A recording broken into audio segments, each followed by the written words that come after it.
Hello and welcome along to Mondo Chelloveck Movies. My name is John.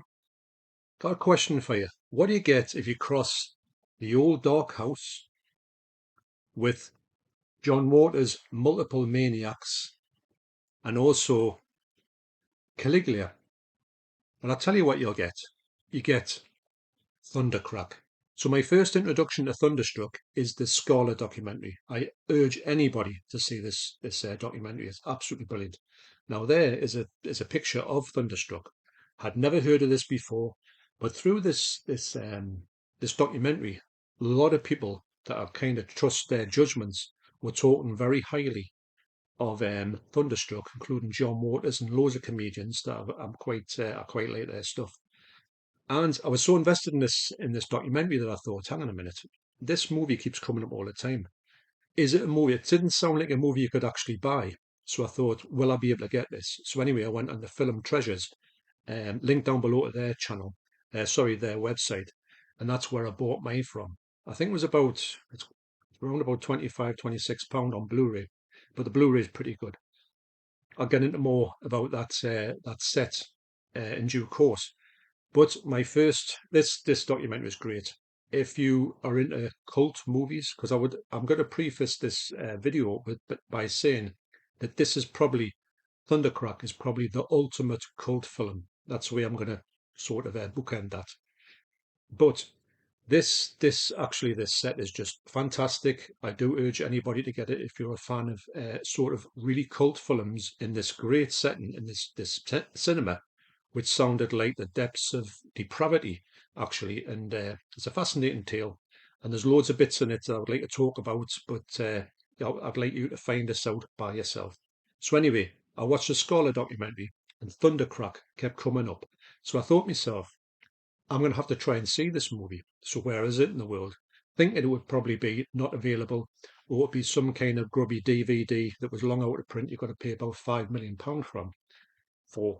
So I was quite surprised to find that it's been put out by Synapse in this stellar Blu-ray. Now I've got this in a case here. I don't think it come with a slipcover, and I think I'm going to see probably JamSlips, link to his channel down below, his site, should I say, on Instagram. I think I might get James to see what he can come up with in the ways of a slip, because I think this movie deserves that. So anyway, Thundercrack 1975.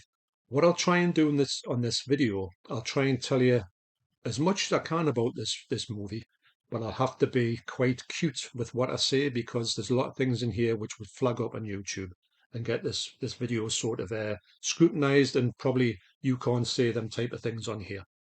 So this presentation of this movie, it is the fullest version. Like I say, 1975. It's region free. All the stuff on here you get a Blu-ray, you get the movie on the Blu-ray, and you also get the bonus DVD. So really, everything about this movie is on here. You don't need to get anything else for this. You do get in here, you get a Synapse Films booklet, and also you get this card here, which has this picture on. Now, when I'm looking at this is bringing back so many memories of this movie. You cannot actually. I'm not going to talk too much about the storyline. Well, I'll tell you a bit about the storyline, but you couldn't imagine where the story goes. And this is now casting for Thundercrack. If you were wanting to be in this movie, there's your casting poster, shall I say. So Thundercrack, it starts off like a really old horror film from the 30s. Now, the reason why it was shot in black and white is to recreate that, because I thought this is a really strange thing to do in 1975. But the director wanted to do that. He had a vision. And his vision was to make an adult movie. And what he did was he went and got a writer to help him pen out this movie. And the writer came out with the most incredible storyline you've ever met in your life. It's utterly crazy, but really interesting to watch, because you just don't know how this is going to go. What I've said before, my previous talk about this movie, when you get it, I would put the subtitles on, because the subtitles do bring out the storyline on this, because a lot of times when I'm listening to what I'm thinking, I don't really know what they're saying. I don't know what sometimes they're screaming, sometimes the audio is a bit shrill, so I don't actually know what they're saying, but you're missing out on some great lines. There's some absolutely gems out there about, the way that these people talk. Now, I will put on this video some comments that I got from Barry Moore and also David Dunn, just to talk about a little bit more about the people in here. I've got some greats that because Barry Moore has actually met and did know the people who are involved in this movie, which is it's crazy to think that somebody actually knows the people who are in this one. Kurt McDowell had this vision, like I say, to do this movie. Now this movie is about 2.5 hours long, and I think there's half an hour of outtakes as well. So this could be like a 3 hour movie. The outtakes are kind of a little bit extended scenes or just some of the footage that they have in here, which is adult. It's a bit more of that, and it's quite bizarre to say the least. So I'll get up on here. I'll talk about David Dunn's comments first.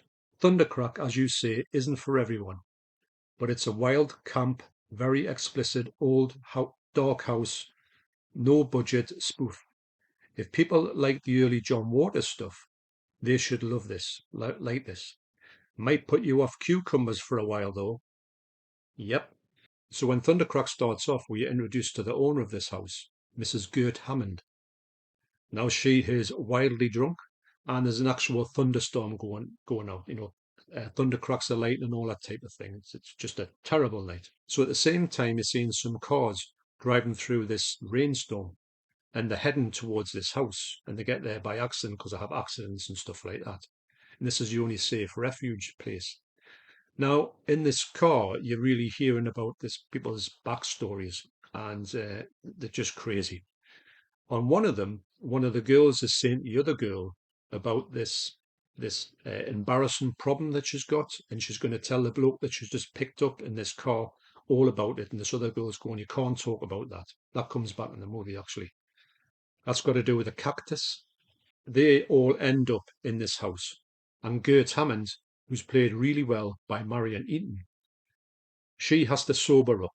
Now, this is where I get into some kind of, I'm going to be a bit like sketchy with it, but you're going to hear some things that, I'm going to kind of allude to stuff. And I do find all of these things funny, really funny. Other people might not. Just remember, there's a lot of bad taste in this. So she's trying to sober up. So she gets herself all dolled up and she looks an absolute mess. And she puts this wig on.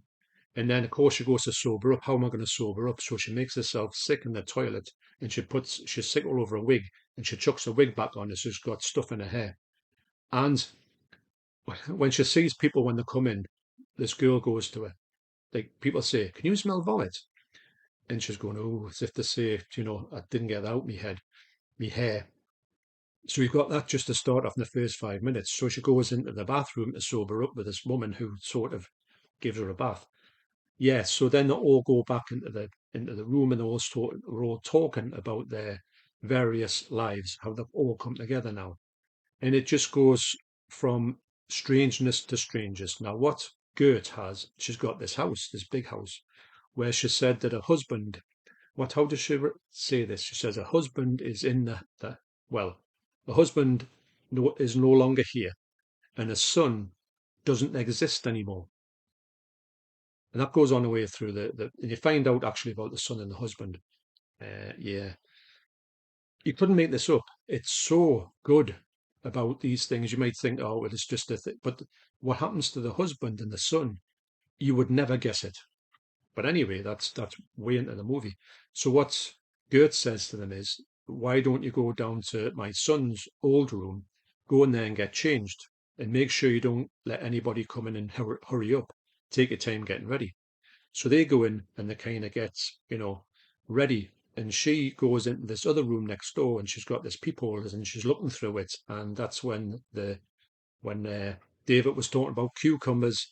That's when that gets brought out into the open. I'm really trying to pick my words carefully here. So yeah, so this is going on. So anyway, they all, get ready in this room and they come out again. So there's a story with one of the fellas in here. He's got a problem with his wife, his ex-wife, his recently deceased ex-wife. She has got it's something to do with girdles. She wears a girdle, or she makes girdles. She's got a business making girdles, I think. And what happens is, it's really odd because there's a girl comes in and she doesn't even say anything, and he jumps on her and like really tries to, get her on the neck, and she's saying, don't and all that. And he says, "Oh, you just remind me of my wife." And she's going, "Oh, yeah, no problem." And he goes, "Sorry about that." And it's just like a nothing. Then, and like I say, there's so many things I can tell you about this movie. I'm going to try and not tell you too much. I'll just give you a flavour of what's going on. So this in here, then everybody hooks up, you know, and like I say, I think this movie's 2.5 hours long, but I think about a good hour of it is, adult material, and there is nothing in here that you don't see. That's all how I'm going to talk about that. It's utterly explicit. It's really explicit, but I don't know if it needs to be, but it's a fascinating way that this movie goes. I can't explain this movie because I've never seen a movie like it. It's hard to describe. If you think of John Waters, times 10, you're halfway there. If you think of Caligula, the uncut one, then you're around about at the right part. The things that they're talking about and they're doing in here is just, you would never get that. And now what I'll do is I'll get them messages from Barry Moore when he was telling me about his experience he had with the actual people who worked on this movie. So Barry Moore said, "I had the privilege of knowing the late George Cukor, I think that's what he's called, or Kuchar, the screenwriter who was also cast as Bing." What a character. The gorilla besotted Carney. Now, there's somebody who comes in, and there's a gorilla called Medusa, and he he has this animal in his care, and it's someone in a suit, and they go into this house, and everyone's scared of this like gorilla. And he was saying the same, "Well, why don't you just get rid of this gorilla?" And he says, "Well, I can't because I have feelings for the gorilla." And the dialogue in the film is typical of the kind of florid, melodramatic passages he was fond of penning for his other films, including the shorts as "Hold Me While I'm" and "Cattle." The director Kurt McDowell and his friend Mark Ellinger, the composer and performer of the film's score. Now, the film's score, that's something to behold. I can say on most of it that it's just a piano, you know, in these sort of piercing chords, and it goes on for most of the movie. And that's why another thing why I put the subtitles on, because sometimes you can't hear what they're saying for this music. But it's unique, I'll say that. And who appears briefly in one scene as Charlie Hammond. That's the husband in a flashback of Gert Hammond. Both these gentlemen are now sadly deceased. Conceived of the film's scenario and characters, but George was asked to write the screenplay itself and did so while at leisure in the Oklahoma City YMCA. George did not anticipate acting in the film as well, but he was asked to play Bing and agreed to do so. He also did makeup for Marion Eaton. Her makeup, honestly, it looks like somebody's just crayoned the stuff on her face. And but on the extras of this, when she's on it, she looks completely different. She looks really normal. But when you see her in this movie, she looks literally insane. And to a point that you would think she actually was like that in real life, but she's far from it. And he was going by the alias of Mr. Dominic in the film's credit for that service. Barry then goes on to say, "I did know George for a couple of decades, years after his stint on Thundercrack, and also became friends with Kurt McDowell's sister, Belinda McDowell." Oh, I didn't realize that was his sister. Well, that's even stranger, actually, considering what happens in the movie. Not between them, it's just what was filmed. Who played Sash in Thundercrack. Belinda is a beautiful human being in every sense. Her friendship is one of the treasures of my life.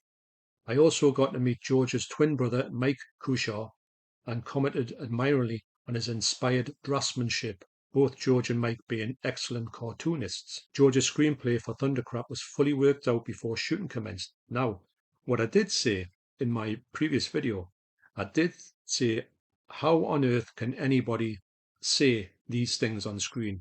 Is this just made up? Is this complete, not babble, but the way where they speak, it just sounds as if nobody could actually pen that. But obviously Barry has said that it was fleshed out completely before it went in there, which was quite fascinating to know because it was exactly the opposite of what I would have thought. Belinda has noted how committed and professional Marion Eaton was in the set, she being the trained and active stage actress at the time, arriving each morning with every line of dialogue consummately mastered. Kurt's direction of Marion, they first met when the latter auditioned for his film, was a transformative experience for both, and they remained close friends and associates for the remainder of Kurt's life. He passed away in 1987 at the age of 42, which is really sad. So that's a brilliant and informative insight from Barry. I want to thank you once again for getting in touch with that and saying that I could read them out on this video.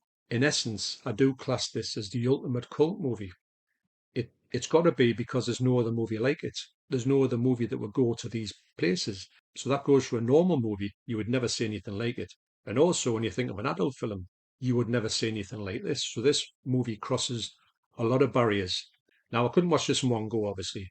This is a hard movie to watch because if you put this on and anybody walked in the room, that's the end of that one.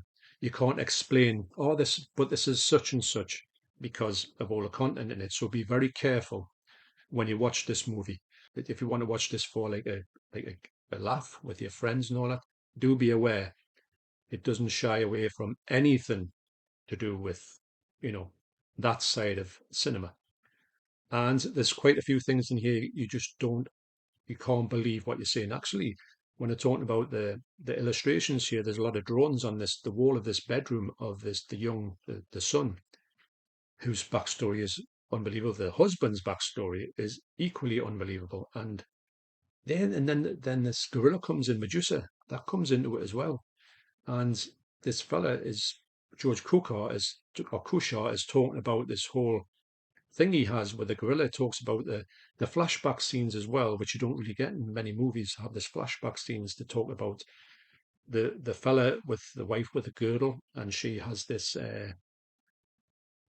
story, and it tells you about what happened to her and how he felt about it, which you can't believe. And when he's taught, and he always keeps going on about this movie about the his wife's job or where she was going or what she was a boss of, and he mentions this place.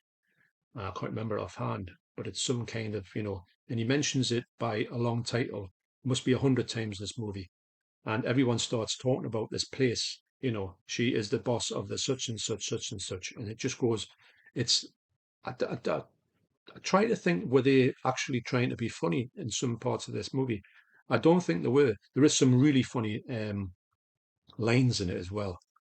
The lines when one of the girls, she says, "Oh, I'm really hungry," and she goes to this fruit basket and she picks out a cucumber, and this is after the looking through the wall. Then she said to Gert, "Would you like one, Gert?" And she says, "No, no, I've had mine."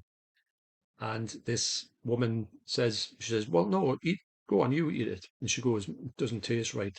She says, I think I'll pass." Yeah. So this is going to be one of the hardest reviews I've done because I really want to talk about this movie, but I'm picking and choosing my words right because if this flags up about such and such, you'll not get to see what I want to talk about, which is I would love to talk about a bit more. I think that's when obviously when someone's not going to watch this movie, you would talk about it in full, and they would be amazed by what this storyline is because it just goes from insanity to insanity. That's the best thing about it. I think this is so like John Waters. You can imagine John Waters looking at this and saying, "I'm going to take some beats from that and put it in," because his stories are so bizarre as well. Some of the stories just you can't believe. Like the next step of this movie are the relationships that people have got with each other. Apparently, the original elements of this movie aren't there anymore, but Synapse have done a great job putting this on Blu-ray, and you do get a lot of you get some short films in here, and some of the short films, I could not believe what I was watching on them as well. They're all from Kurt McDowell's like personal movies he's had out. Now, what I would like to see, I would like to see more of Kurt McDowell's movies, more of his movies that are like full length films. I don't know if he's got too many. They seem to be more like shorts. The subject matter usually is quite bizarre, and it's a really hard thing to talk about on here without saying some buzzwords that's going to make this flag this movie up for that or whatever. Now, the picture quality in here, I think, is really good for what they've got. Now, do know that it's a low budget movie. It's filmed in black and white, but it's got some great lighting. It was actually looking at, it's not just like a camera in the room, although the audio is directly from the room. I don't think there's any microphones in there. So it's got that kind of tinniness about it. It's got that keyboard playing all the time. But I do get the subtitles on, or you miss some of the glorious dialogue in this movie. The dialogue is some of the best things about this film. So if you want to see some screenshots of this film, I'll leave down below my original unboxing of this, where I do take you through a few of the screenshots. You can see what it's like. But yeah, it's such a hard thing to talk about because of the subject matter in here. If you're easily offended, do not go near this movie. If you can take those things and you want to see something that's like John Waters on, times 10, this is a great movie. If you like John Waters, you will love this movie. If you're a fan of cult films, you will love this movie. And you want to see a movie like that doesn't exist in any other movie I've seen, this is a one of a kind for me. I would like to know if Kurt McDowell's other movies are like this one. I personally don't think he could have ever made another movie like this because it's just so out there. Everything kind of come together. I think the casting here is brilliant as well. And did I enjoy this movie? Yes, I did. I really did. It's a one that it took a bit of getting used to. I will say that. And it's funny to have watched it and you think that in one part you think, oh, I've seen it all now. And then something else happens. You say, I don't believe that. Then you say, that must be the zenith of where this movie is going. Then something else happens and you think, I can't believe what's happening now. And that goes for what you see on this movie and also the dialogue and the storyline. It just tops itself as it goes along. I've got to say, whether it was done by accident or it was done on purpose, this is a kind of mini masterpiece in the way of cult trash cinema. But that's not taken away from it because that's a bit of an art form to get into. And if you can get into that art form and do it well, then hats off to you, because I don't know how they actually got this thing to be where it was. Now, I have heard in the comments that this is going to come out fully uncut in the UK.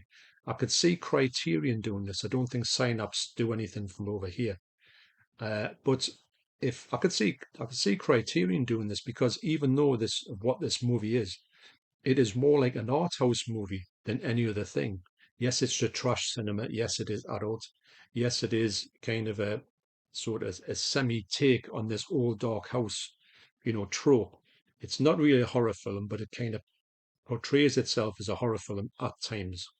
It's got a mixture of everything, but I can see Criterion actually putting this out. Now, a lot of people say Criterion are just for like films that are just nobody wants to watch.